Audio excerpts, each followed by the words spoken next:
মাছ ধরার মৌসুম চলছে, কিন্তু বঙ্গোপসাগরে নেই শান্তি। একের পর এক লঘুচাপ আর সক্রিয় মৌসুমী বায়ুর দাপটে উত্তাল হয়ে উঠছে সাগর। বাধ্য হয়ে ঘাটে ফিরে আসছেন জেলেরা।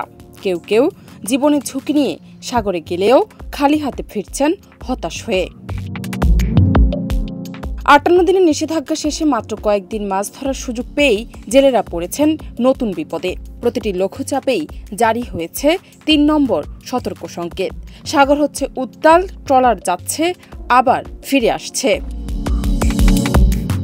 সাগরে গেলেও উঠছে না কাঙ্ক্ষিত মাছ। বড় ইলিশ নেই বললেই চলে। মাঝে মাঝে পাওয়া যাচ্ছে রূপচাঁদা, পোমা আর লইট্টা, কিন্তু তাতে চলছে না খরচ।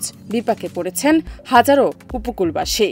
58 দিন অবরোধের পর সাগরে গেছি, যাই একটা খাওয়া দিছি, জাল গুলাই লইয়াই পড়ছি।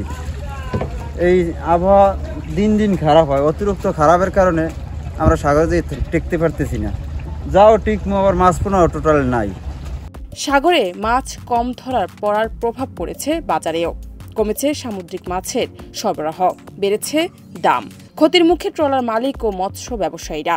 নিষেধাজ্ঞা শেষ হওয়ার পর একের পর এক ঝড় তুফান চলতেই থাকে। এই আমাকে বোট সাগরে যায়, আবার ঝড় তুফান, আবার বোট ফিরে আয়, আবার যায়, আবার ঝড় তুফান, আবার ফিরে আয়। এই একের পর এক লসের পর লস। বিগত 1 মাসের ভিতরে 4-5 জাল জল ফেঁসে বুঝে বোট গাড়াই পড়ছে। এতে আমাকে প্রায় 2-2.5 লাখ টাকার মতন লোকসান গুনতে হয়েছে, এবং আমরা নিজেরাও খুব অভাবে অনটনে আছি। বিশেষজ্ঞরা বলছেন, দীর্ঘ সময় মাছ ধরতে না পারলে জেলেদের উপর তৈরি হয় অর্থনৈতিক চাপ। তারা পড়ছেন ধার দেনায়, দিন পার করতে হচ্ছে অনিশ্চয়তায়। সাগরের 58 দিনের যেই অবরোধ ছিল, এই অবরোধের পরে প্রায় 4টার মতো লঘুচাপ আসলে বঙ্গোপসাগরে সৃষ্ট হয়েছে। এবং এতে করে কি হয়েছে যে আমাদের উপকূলের যেই জেলেরা রয়েছে, যারা আসলে দীর্ঘদিন সাগরে যেতে পারে নাই, তারা চিন্তা করেছে তাদের লোন দেনা বা যা কিছু আছে এটাকে কাটিয়ে উঠে আবার সে মাছ পাবে। তো এতে করে জেলেরা যেরকম ক্ষতিতে পড়ছে, এবং এর পাশাপাশি যে সকল ট্রলার মালিক রয়েছে তারাও কিন্তু ক্ষতিগ্রস্ত হচ্ছে। পরপর 4টি লঘুচাপ আর সক্রিয় মৌসুমী বায়ুর কারণে দিশেহারা উপকূলের জেলেরা জীবিকার ঝুঁকি নিয়ে বারবার সাগরে গেলেও ফিরতে হচ্ছে খালি হাতে।